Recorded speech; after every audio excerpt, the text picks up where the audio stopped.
Everyone, welcome back to learner content explore. इस video में हम बात करने वाले हैं साइंस की एक्सरसाइज क्लास 9। चैप्टर है force and laws of motion. इसके हम क्वेश्चन आंसर्स की बात करेंगे।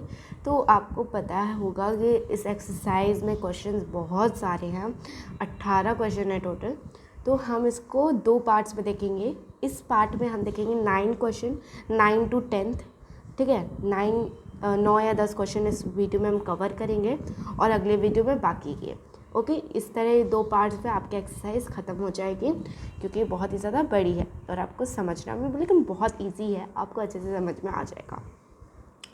तो देखिए, क्वेश्चन नंबर 1 है, an object experience an at zero external unbalanced force. Is it possible for the object to be travelling with a non zero velocity? If yes, state the condition that must be placed on the magnitude and the direction of the velocity. If no, provide a reason. तो इस question में बोला है कि एक object है जो कि net zero external unbalanced force, ठीक है। वो नेट ज़ीरो अनबैलेंस्ड फोर्स क्या होता है, अभी हमने पढ़ा था चैप्टर में कि अनबैलेंस्ड फोर्स क्या होता है। तो मतलब एक ऑब्जेक्ट है जिसमें कोई भी एक्सटर्नल जो फोर्स है, जैसे कि ये ऑब्जेक्ट है O, ठीक है, ये ऑब्जेक्ट है, इस पर कोई भी फोर्स नहीं लग रही, एकदम फ्री है।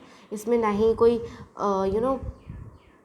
किसी भी तरह की फ़ोर्स नहीं लग रही, ना ही हम इंसान इस पर, मानो फुटबॉल है तो फुटबॉल पे हम किक नहीं कर रहे, कोई भी फोर्स, किसी भी तरह की फ़ोर्स नहीं लग रही है, ठीक है। कोई भी एक्सटर्नल फोर्स, बाहरी फोर्स नहीं लग रही है। तो क्या पॉसिबल होगा उस ऑब्जेक्ट को कि वो एक नॉन ज़ीरो, मतलब उस नॉन ज़ीरो मतलब होता है कि ऐसा जो ज़ीरो ना हो, है ना। मतलब नॉन ज़ीरो वेलोसिटी यानी कुछ वेलोसिटी होगी, जैसे कि 2 मीटर पर सेकेंड, है ना, 1 metre per second, some velocity, ठीक है, कुछ वेलोसिटी होगी उसकी, ज़ीरो नहीं होगी।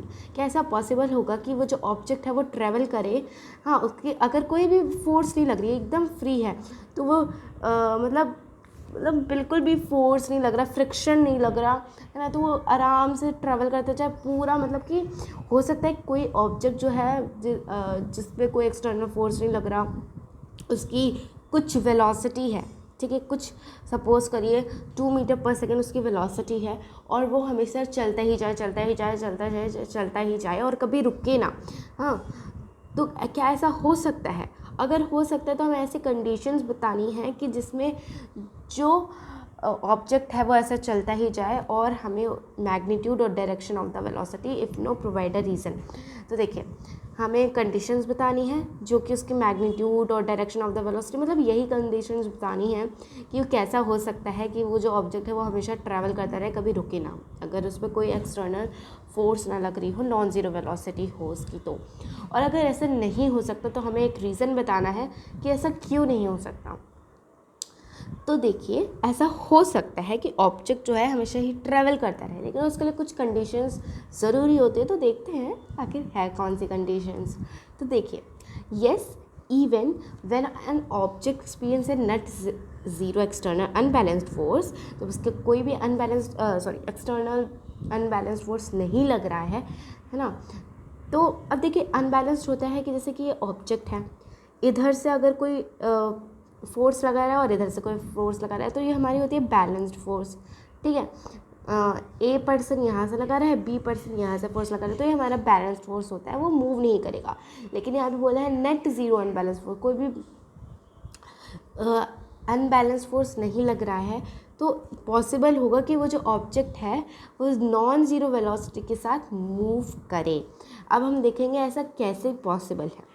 तो ये तभी पॉसिबल होगा जब वो जो ऑब्जेक्ट होगा वो एक कांस्टेंट वेलोसिटी एक पर्टिकुलर डायरेक्शन में, यानी अगर वो फुटबॉल है तो वो इसी स्ट्रेट लाइन में ट्रैवल करे, इधर उधर ऐसे करेगी तो वो रुक भी सकती है, लेकिन उसे हमारी एक डायरेक्शन होनी चाहिए, पर्टिकुलर डायरेक्शन, उसकी फिक्स्ड कांस्टेंट वेलोसिटी होनी चाहिए।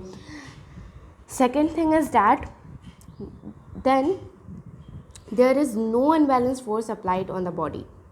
तो the object will keep moving with non-zero velocity to change the state of motion. A net zero external unbalanced force must be applied to the object.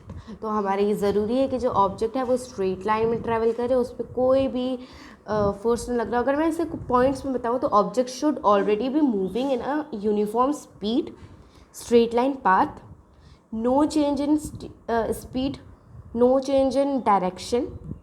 Friction जो होता है वो friction क्या होना चाहिए, ज़ीरो होना चाहिए, बिल्कुल भी फ्रिक्शन ना हो अगर, तब वो ऑब्जेक्ट मूव करता रहेगा, ठीक है। Friction must be zero, air resistance must be zero, समझ गए। तो इस कंडीशन में जो ऑब्जेक्ट होगा वो हमेशा मूव करता रहेगा। कब तक मूव करता रहेगा, जब तक उसमें कोई भी एक्सटर्नल फोर्स ना अप्लाई हो, ठीक है। तो ये हो गया हमारा क्वेश्चन नंबर 1। क्वेश्चन नंबर 2 देखते हैं।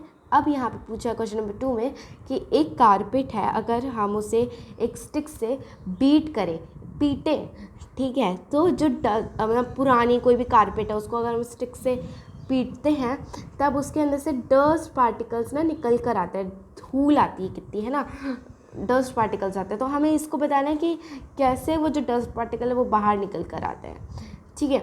तो आइए देखें। इनर्शिया क्या होती है, इनर्शिया होती है चाहत की ऑब्जेक्ट कैसी स्टेट में, it is the tendency of the object कि वो कैसे रहेगा, रेस्ट में रहना चाहता है या मोशन में रहना चाहता है, ठीक है। ये सब हम चैप्टर में पढ़ चुके हैं, अगर आपने चैप्टर पढ़ा है तो बहुत ही सिंपल है। तो देखिए, inertia of an object tends to resist any change in its state of rest और स्टेट ऑफ मोशन। तो ये हो गई हमारी इनर्शिया की डेफिनेशन। इनर्शिया क्या होता है, इनर्शिया वो होता है, it is a tendency of an object कि वो एनी चेंज लाना चाहता है in the state of rest और in the state of motion, ठीक है। तो जब एक कारपेट है, अगर हम उसे पिटाई करें, ठीक है, पिटाई करें एक लकड़ी से, स्टिक से, तो जो कारपेट होती है वो मोशन में आ जाती है ना। जब हम पीटें किसी चीज़ को तो वो मोशन में ऑफकोर्स आ जाएगा, है ना, हिलेगी कारपेट। लेकिन जो डस्ट पार्टिकल उसमें होते हैं ना, उनके जो इनर्शिया होते हैं, उनका जो मन होता है ना, वो मन नहीं करता कि भाई हम स्टेट ऑफ रेस्ट से उठें, हमें नहीं उठना, हम तो सोते रहेंगे, है ना।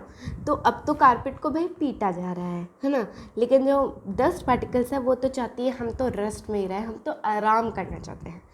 तब अब न्यूटन्स लॉ, ठीक है, न्यूटन्स लॉ ऑफ मोशन के अनुसार जो डस्ट पार्टिकल होते हैं वो रेस्ट में ही रहेगा, है ना।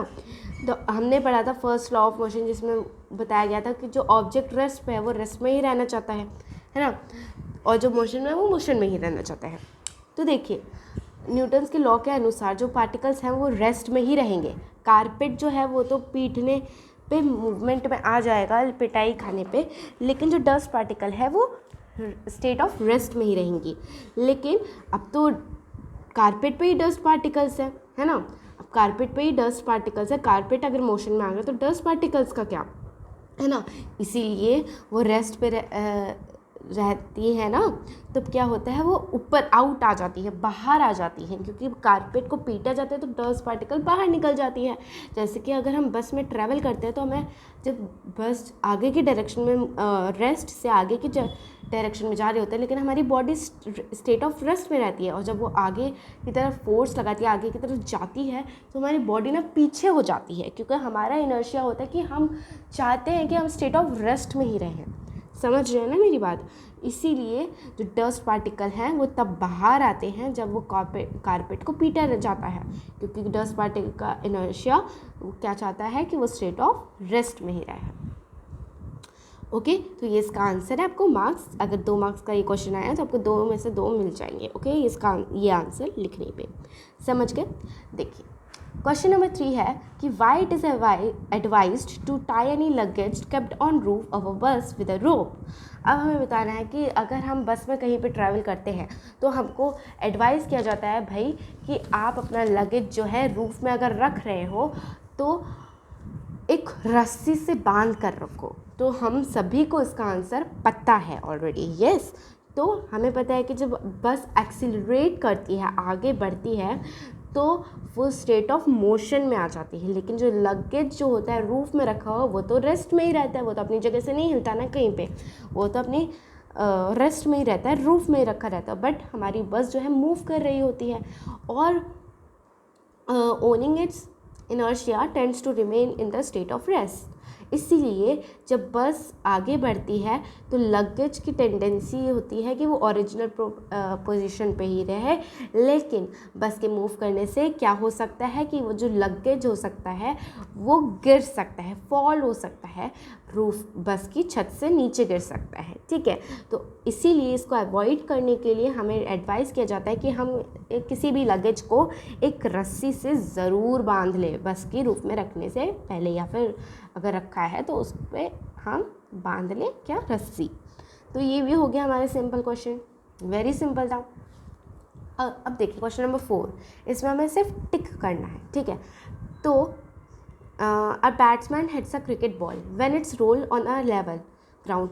After covering a short distance, the ball comes to rest. The ball slows to stop because अब बहुत ही ज़्यादा सिंपल वाला क्वेश्चन कर दिया हमारे सामने कि अगर एक बैट्समैन है, वो क्रिकेट खेल रहा है ना, ऑफ कोर्स, तो बैट्समैन है, बैट्समैन ने बॉल को हिट किया और बॉल को हिट ऐसे नहीं, ठीक है, एक सेकेंड, हाँ, बॉल को हिट किया तो वो ग्राउंड पे रोल कर रही है। ठीक है, इतनी ज़ोर से नहीं हिट किया, छक्का वक्का नहीं मारा, नॉर्मली जो है रोड पे मूव करते करते आगे बढ़ रही है। लेकिन एक समय ऐसा आया, छोटा सा डिस्टेंस कवर करने के बाद वो रुक गई। अब ऐसा क्यों होता है? तो अब the batsman did not hit the ball hard enough, उसने ज़ोर से नहीं मारा जिससे कि वो रुके ना, ऐसा हो ही नहीं सकता है ना, कि मतलब जितनी भी ज़ोर से मारते हैं एक टाइम पे तो रुकना है ही उसको, तो ये तो हमारा जी हो ही नहीं सकता। उसके बाद the velocity is proportional to the force exerted on the ball. तो वेलोसिटी जो होती है फोर्स एक्सर्ट के प्रोपोर्शनल होती है, ठीक है, फोर्स के, तो ऐसा नहीं है जी। तो फिर आगे देखते हैं, तो there is a force on a ball opposing the motion. तो this is correct, there is a force known as friction. अभी हमने देखा था कि फ्रिक्शन एक फ्रिक्शनल फोर्स होता है जो कि किसी भी ऑब्जेक्ट को रोक देता है और इनफैक्ट हमें चलने में भी है, चलने से भी रोकता है और उसकी वजह से हम चल भी पाते हैं, समझ गए? नहीं तो अगर हम चलते रहेंगे ना, मतलब फ्रिक्शन ही नहीं होगा तो हम चलते रुकेंगे ही नहीं, है ना। तो हमारी हो गई सी स्टेटमेंट करेक्ट। आगे डी वाला भी देख लेते हैं। There is no unbalanced force on the ball, unbalanced force नहीं था, so the ball would want to come at rest. तो ऐसा जी है नहीं, अनबैलेंस्ड फोर्स था क्योंकि क्रिकेटर ने तो एक डायरेक्शन से बॉल को हिट किया ही था, है ना। ऑफकोर्स कहते तो अनबैलेंस्ड फोर्स तो था उस पर, इसीलिए जो बॉल है वो रेस्ट में आना चाहिए। तो ये स्टेटमेंट डेफिनेटली रॉन्ग हो गई और इसका करेक्ट आंसर हो गया सी पार्ट, कि वो जो क्रिकेट बॉल है उसमें वो लेवल ग्राउंड में रोल कर रही थी। After covering a short distance, जो बॉल है वो रेस्ट में आ गई क्योंकि वहाँ पे एक फ्रिक्शनल फोर्स था जो कि बॉल को अपोज कर रहा था उसकी मोशन में, ठीक है। तो जो फ्रिक्शनल फोर्स होता है वो always act in a direction opposite लगता है। अगर आप इधर से मारे हो उस बॉल को तो इधर से ही अपोजिट डायरेक्शन से वो फोर्स लगता है और इसीलिए वो रिस्पॉन्सिबल है, उसकी गलती है कि उसने बॉल को रोक दिया, ठीक है। अब क्वेश्चन नंबर 5 पे आ जाते हैं। तो a truck start from rest and rolls down a hill, constant acceleration. It travels a distance of 400 meter in 20 seconds. Find its acceleration. Find the force acting on it. If its mass is 7 metric tons. तो इसमें मतलब matric ton मतलब एक matric ton होता है 1000 kg का, जो कि आपको यहाँ पे गिवन है, ठीक है। एक मैट्रिक टन 1000 kg का होता है। तो हमें पूछा क्या है भाई इस क्वेश्चन में, तो हमें बोला है कि एक ट्रक है जो कि रेस्ट से स्टार्ट हुआ है, यानी जो रेस्ट से स्टार्ट हुआ यानी इनिशियल वेलोसिटी उसकी 0 हो गई, है ना, 0 हो गई। और वो क्या करता है, वो आगे बढ़ता है और ऐसे हील है और ऐसे नीचे की तरफ जाता है, हील है और कांस्टेंट एक्सीलरेशन चल रही है उसकी। नॉर्मल जो एक्सीलरेट होना है धीरे धीरे स्पीड मतलब उसकी बढ़ रही है, ऐसे नहीं है कि रुकी गया, घटी गई एक्सीलरेशन, डूम गिर गया नीचे, ऐसा कुछ नहीं है, ठीक है। नॉर्मल जो एक्सीलरेशन होता है वो कर रहा है और उसने टोटल डिस्टेंस कवर किया 400 मीटर का इन 20 सेकेंड में उसने 400 मीटर डिस्टेंस कवर कर लिया। अब हमें एक्सेलरेशन फाइंड करना है, एक तो एक्सेलरेशन फाइंड करना है हमें, ठीक है, और एक फाइंड करना है फोर्स जो कि एक्ट कर रहा है ऑन इट उसके मास पर इन 7 मेट्रिक टन्स। अभी आपको समझ में ये आ जाएगा। अब देखिए सबसे पहले तो हमारा आ गया एक्सेलरेशन का फंडा। अब हमारे पास क्या क्या गिवन है, सबसे पहले गिवन बहुत ज़रूरी होता है। तो हमारे पास गिवन है भैया, इनिशियल वेलोसिटी गिवन है, ठीक है, और फिर उसके बाद हमारा टाइम टेकन गिवन है, टाइम गिवन है, लेकिन फाइनल वेलोसिटी नहीं गिवन है। तो हमें ऐसा कुछ लगाना पड़ेगा जिससे कि हमें पता चल जाए कि एक्सेलरेशन आ तो जाए बट उसमें फाइनल वेलोसिटी की ज़रूरत ही ना पड़े। जैसे हमारा होता है ना v equals to u plus a t, तो ये फॉर्मूला तो लग नहीं सकता क्योंकि हमारे पास v ही नहीं गिवन है, ठीक है। तो ये लॉज के अकॉर्डिंग अगर हम चलें तो हमारा जो होता है ना सेकेंड लॉ होता है s equals to u t plus half a t square. उसमें देखिए कहीं पे भी फाइनल वेलोसिटी का जिक्र नहीं होता है, v नहीं आता, तो हम इजीली इसका यूज़ करके हम अपनी एक्सेलरेशन फाइंड आउट कर सकते हैं। तो हमारे पास इनिशियल वेलोसिटी हो गई 0 metre per second, time taken हो गया 200 सेकेंड्स और डिस्टेंस अभी हमने देखा था कि 400 मीटर कवर किया। Second equation of motion, equation, हाँ मैंने लॉ बोल दिया था, तो ये देखिए ये हो गया हमारा सेकेंड इक्वेशन ऑफ मोशन। तो अब हम इसमें क्या करेंगे, सिंपली वैल्यू पुट कर देनी है। 400 हमारी वैल्यू थी, u हमारा 0 गिवन था, फिर टाइम हमारा 20 सेकेंड था, हाफ ये आ गया, एक्सेलरेशन तो हमें फाइंड ही करना है, फिर टाइम हमारा फिर से 20 गिवन था, उसका स्क्वायर है, लेकिन यहाँ पे ध्यान रखना स्क्वायर है तो हम स्क्वायर यहाँ पे लगा देंगे। तो हमारा आ जाएगा, ये तो 0 से 0 ही हो जाएगा, फिर 20 का स्क्वायर होता है 400, ठीक है 400, और ये हाफ a इंटू ए था ना, तो ऐसे इंटू 400। तो देखिए अब a तो होगा नहीं उसका कुछ, अब हम इससे 2 1 ज़ा 2 2 2 ज़ा 4 एंड 0 0 ऑलरेडी ऐसे ही आ जाएगा। तो हमारे पास अगर 200 a बचेगा, समझे। तो हमारा आ गया 400 इक्वल्स टू 200 a। अब हम इसको सॉल्व करेंगे, हम a को एक साइड रखेंगे और 200 को उधर ले जाएंगे, यानी a इक्वल्स टू 400 अपॉन में 200। अब इसको आप कैंसिल कर दो, ये हो गया, तो हमारा आ जाएगा 2 metre per second square. Square क्यों लिखा है यहाँ पे, क्योंकि एक्सेलरेशन का जो यूनिट होती है वो यही होती है, समझ गए। तो अब हमारे पास आ गया एक्सेलरेशन। अब हमारे सेकंड पार्ट में क्या बोला था, अब हमें क्या बताना है, कितना फोर्स अप्लाई किया हमने या कितना फोर्स लगा है ना उस ट्रक को आगे बढ़ने के लिए। तो हमें फोर्स फाइंड आउट करना है। तो हमें पता है फोर्स का फॉर्मूला क्या होता है।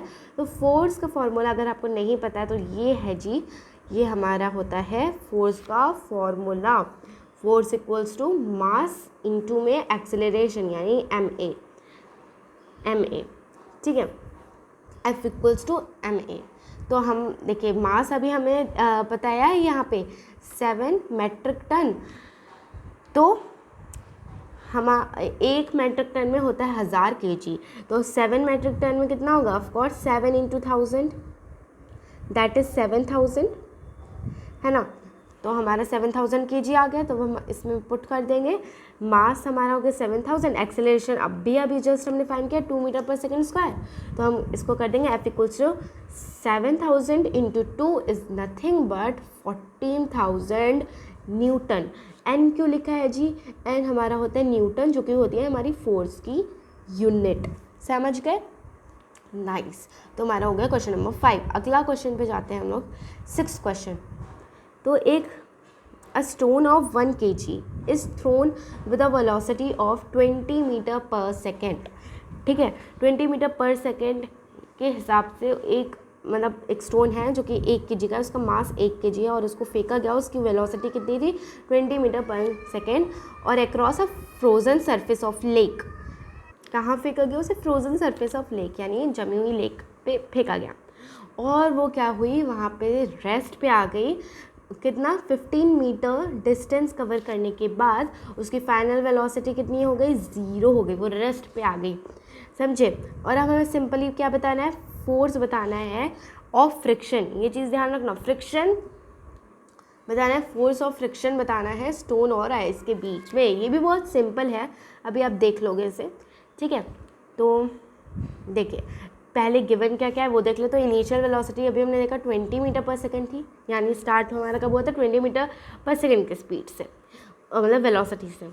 फाइनल वेलोसिटी उसकी रेस्ट में आ गया था, वो फ्रोजन उस लेक पे फेंकने के बाद वो रेस्ट पे आ गया 0 मीटर पर सेकंड, है ना। तो 0 हो गई उसकी डिस्टेंस, उसने कवर किया 15 मीटर का, तो अगर हम अपना थर्ड इक्वेशन देखें तो हमारी थर्ड इक्वेशन के हिसाब से हम इसका एक्सेलरेशन फाइंड आउट कर सकते हैं। तो हमारी थर्ड इक्वेशन क्या होती है, 2as equals to v square minus u square, है ना। ये होती है हमारी थर्ड इक्वेशन ऑफ मोशन। लेकिन हमने यहाँ पे देखिए थोड़ा सा उल्टा पुल्टा क्या हुआ है, मतलब उल्टा पुल्टा नहीं, v square equals to u square plus 2as क्यों किया, क्योंकि ज़्यादा सिंपल ऐसे इसको इधर उधर करने में, क्योंकि हमारा देखिए माइनस में था, आप इसको भी ऐसे करोगे ना, हमारा था 2as equals to v square minus u square, है ना। आप कैसे भी लिख सकते हो ना इसको, तो माइनस में था, मैं यू स्क्वायर को इधर ले आई, 2as plus u square equals to v square. कोई अंतर नहीं है, चाहे इधर पुट करो चाहे उधर पुट करो, है ना। कोई अंतर दिख रहा है आपको, नहीं ना, सिंपल है। अगर आप चाहो तो 2as equals to v square minus u square भी कर सकते हो, ठीक है, कुछ बड़ी बात नहीं है, उसके तरीके से भी कर दूँगी मैं। तो देखो अब एक्सेलरेशन a है हमारा, अब हम पुट कर देते हैं वैल्यू। हाँ, हमने क्या है, v square equals to 2as sorry u square plus 2as। तो हमारा हो गया, बस वैल्यूज़ पुट करनी है। हमारा फाइनल वेलोसिटी 0 दिया था तो 0 स्क्वायर कर दिया, इक्वल टू में उसके बाद यू स्क्वायर यानी इनिशियल वेलोसिटी 20 थी तो 20 का स्क्वायर प्लस 2as था, है ना। 2 तो एज इट इज़ आ गया, a मतलब एक्सेलरेशन, इनटू में एक्सेलरेशन हो गया, और as मतलब डिस्टेंस, s हमारा डिस्टेंस के लिए यूज़ होता है, हमें पता है ना डिस्टेंस के लिए यूज़ होता है। तो हमारा आ गया 50, यहाँ पे 50 मीटर डिस्टेंस कवर किया था ना उसने। अब सिंपल है, हम इसको सॉल्व कर देंगे, 20 का स्क्वायर 400 इसको इन सबको हम सॉल्व करेंगे ना, जब हमारा आ जाएगा, देखिए 400 प्लस 2a 50। अब हम इसको भी इंटू कर देंगे तो हमारा हो जाएगा 50, और ऐसे ऐसे सॉल्व करते करते हमारे पास आ जाएगा -4 metre per second square acceleration. अब मैं आपको दूसरे तरीके से करके, मतलब तरीका तो वही है, बस आपकी इक्वेशन जो है ना वो थोड़ी डिफरेंट होगी, क्योंकि मुझे पता है आपको ऐसे कन्फ्यूज़न हो सकती है, ठीक है। तो हम पहले अपनी इक्वेशन लिख लेते हैं, जो कि हमारी 2as equals to v square में माइनस यू स्क्वायर, ये लिख लिया। अब हम आगे अपनी इक्वेशन सॉल्व कर लेते हैं। तो हमारी इक्वेशन का क्या होगी, हमें पता था ये हो जाएगा 2 एज इट इज़, एक्सेलरेशन तो हमें फाइंड ही करना है, s मतलब डिस्टेंस जो कि हमारा 50 है ना, और इक्वल्स टू v स्क्वायर मतलब फाइनल वेलोसिटी हमारी 0 थी उसका स्क्वायर माइनस इनिशियल वेलोसिटी कितनी थी 20 मीटर पर सेकेंड, है ना। तो 20 का यहाँ पे u के साथ स्क्वायर लगा तो हम स्क्वायर लगा देंगे, सिंपल, वेरी सिंपल। अब हमारा हो जाएगा, हम इसको ये इंटू कर देंगे इसके साथ, ये हमारा हो जाएगा 100 और ये हमारा हो जाएगा 100a इक्वल्स टू, ये हो जाएगा 0 का स्क्वायर तो 0 ही होता है, माइनस में 20 का स्क्वायर जो कि होता है 400, ये 400 आ गया, एंड सिंपल है ना। अब आप क्या करोगे, 0 से तो कोई मतलब ही नहीं है, आपको बस माइनस का 400 रहना है यहाँ पे। फिर आगे देखो a equals to minus second, हाँ, -400 अपॉन में 100 आ जाएगा, डिवाइड करो कितना आ रहा है, -4 मीटर पर सेकेंड। माइनस क्यों आ रहा है, यहाँ पे माइनस का साइन लगाना है, इस पर ध्यान रखना, माइनस प्लस माइनस में, ठीक है, इस पर कन्फ्यूज़ हो सकते हैं लोग, माइनस का साइन बहुत इंपॉर्टेंट होता है, भूल सकते हैं ना लगाना। अगर आपको ये वाला भी देखना है तो इधर देख लेना, ये हमारा इसका 20 का स्क्वायर करने के बाद हमारे पास आ जाएगा 400, है ना, प्लस में हम इसको इंटू कर देंगे इतने पार्ट को, हमारे प्लस आ जाएगा 100, है ना, सॉरी ये 400, हाँ सही तो है, 100a आ जाएगा यहाँ पे, ठीक है, a आ जाएगा, और इक्वल्स टू किस साइड क्या रहेगा, 0 स्क्वायर एज इट इज़।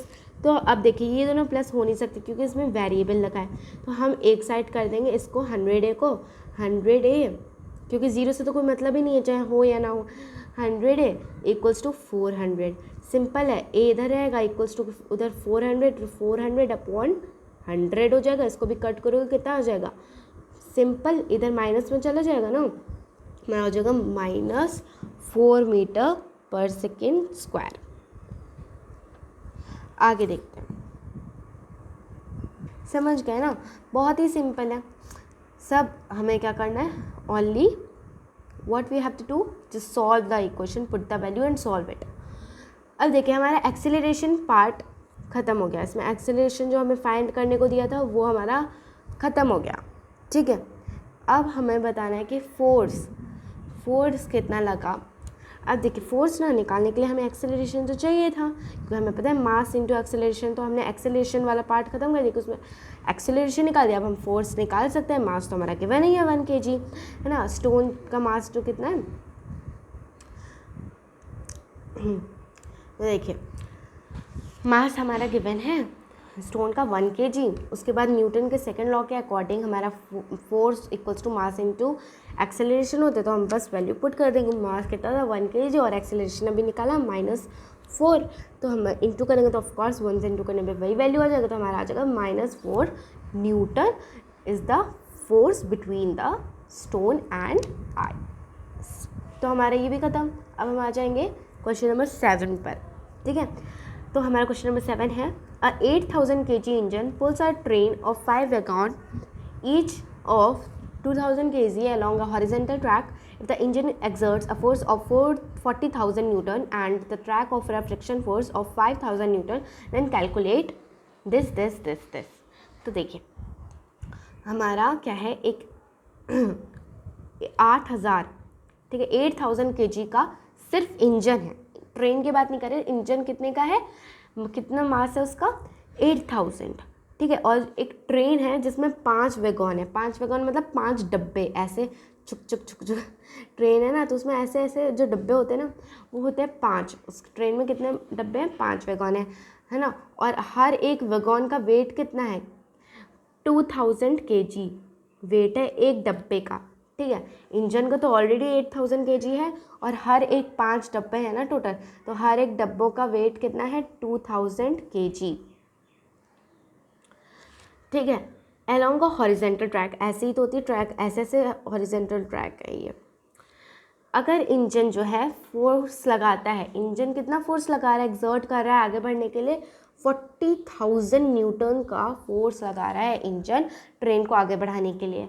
और जो ट्रैक है वो कितना फ्रिक्शनल फोर्स लगा रही है उसको रोकने के लिए, है ना। इंजन हमारा 40,000 लगा रहा है और उसका अपोजिट होता है फ्रिक्शनल फोर्स, है ना। वो जो ट्रैक हॉरिजेंटल ट्रैक है ना, ये कितना फोर्स लगा रही है, ये लगा रही है 5000 न्यूटन का फोर्स लगा रही है। तो हमें क्या क्या बताना है, यहाँ पे देखो 3 पार्ट्स दिए हैं। अब देखिए जो नई बुक है उसमें सिर्फ ए और बी पार्ट है, और जो पुरानी बुक होगी आपकी तो सी पार्ट भी है उसमें, है ना। तो मैंने तीनों इसमें समझा दूंगी मैं, ठीक है। वैसे तो हैं 2, बट पुरानी बुक में हो सकता है आपका सी पार्ट हो, क्या पता आपके एग्जामिनर दे दे सी पार्ट, तो कैसे करोगे, इसीलिए मैं तीनों बताऊंगी, ओके। तो देखिए तो फर्स्ट वाला का आंसर होगा 35,000 न्यूटन। अब कैसे होगा वो बताती हूँ। हमारा फर्स्ट पार्ट कहता है net acceleration force, accelerative force कितना लगा ये बताना है। तो देखिए हमें पता है फोर्स इंजन के द्वारा कितना लगा था, 40,000 लगा। एक्सेलरेशन मतलब होता है आगे बढ़ना, कितना आगे बढ़ रहा है वो, है ना, कितना स्पीड, कितना डिस्टेंस, ये सब पूरा मतलब acceleration is change in velocity होता है हमारा, होता। तो हमें बताना है कितना एक्सेलरेट किया, कितना आगे बढ़ा है ना। तो हम कितना, लेकिन यहाँ पे पूछा एक्सेलरेशन फोर्स कितना लगा है, तो इंजन के द्वारा कितना लगा है, 40,000 न्यूटन लगा है, सिंपल। और फ्रिक्शनल फोर्स ट्रैक कितना दे रही है, 5000 न्यूटन दे रही है। तो नेट एक्सेलरेटिंग फोर्स कितना होगा, एक्सेलरेटिंग फोर्स होता है, देखिए अगर आपको कभी भी किसी का एक्सेलरेटिंग फोर्स निकालना है तो आप क्या करो, फोर्स सिंपली वो जो एक्सर्ट कर रहा है इंजन वो फोर्स, जैसे कि इसमें है, देखिए हमने यहाँ पे चीज़ क्या की हुई है, जो इंजन के द्वारा एक्सर्ट किया जा रहा है उसको फोर्स, उस फोर्स को हम एफ से रिप्रेजेंट करेंगे। और जो फ्रिक्शनल फोर्स है यानी एफ जो फ्रिक्शनल फोर्स है उसको हम एफ, और नीचे छोटा सा एफ दिख रहा है आपको, वो वैसे रिप्रेजेंट करेंगे। और नेट एक्सेलरेटिंग फोर्स यानी एफ ए होता है ये, ठीक है। तो ये होता है हमारा सिंबॉलिक। और अब देखिए अब हमें फाइंड आउट करना है नेट एक्सेलरेटिंग फोर्स, तो हम वो कैसे फाइंड आउट करेंगे, जो इंजन के द्वारा एक्सर्ट किया गया फोर्स वो माइनस माइनस करेंगे, ठीक है, इसमें प्लस नहीं करेंगे, टोटल फोर्स नहीं पूछा है इसमें, समझे, इसमें पूछा है फ्रिक्शनल फोर्स कितना लगा, तो इसीलिए हम जो इंजन के द्वारा फोर्स लगा है वो माइनस कितना फ्रिक्शनल फोर्स करेंगे, तो हमारा टोटल आ जाएगा एक्सेलरेटिंग फोर्स, ठीक है। तो यानी कितना लगा था 40,000 न्यूटन माइनस 5,000 न्यूटन, कितना आ जाएगा हमारा 35,000 न्यूटन, इसका आंसर हो गया। बी पार्ट है the acceleration of the train, है ना। अब हमें ट्रेन कितना एक्सेलरेट किया, एक्सेलरेशन, ये एक्सेलरेटिंग फोर्स था। अब हमने एक्सेलरेटिंग अगर फोर्स निकाल दिया तो एक्सेलरेशन निकालना भी बहुत आसान बात हो गई है। तो देखिए अब हम एक्सेलरेशन ए से रिप्रेजेंट करते हैं, ये तो आप सभी को पता है। तो इंजन ने कितना फोर्स लगाया था 40,000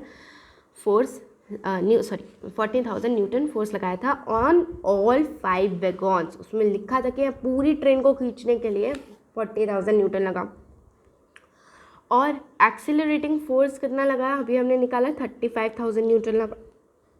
और मास ऑफ वैगॉन, एक डब्बे का वेट कितना है, एक डब्बे का वेट है 2,000 kg, है ना।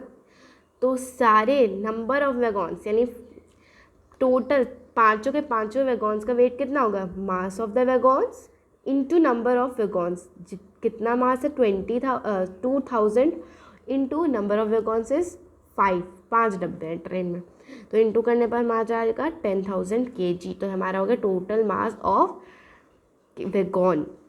वैगॉन्स, ठीक है।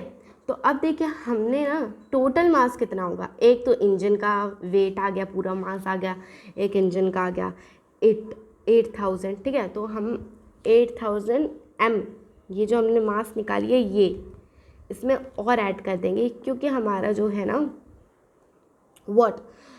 जो हमारा टोटल मास नहीं आएगा, तो हमारा ये 10,000 में हम 8,000 और प्लस करेंगे तो हमारे पास आ जाएगा 18,000 kg टोटल। अब आ गया हमारा टोटल ट्रेन का वेट, समझे।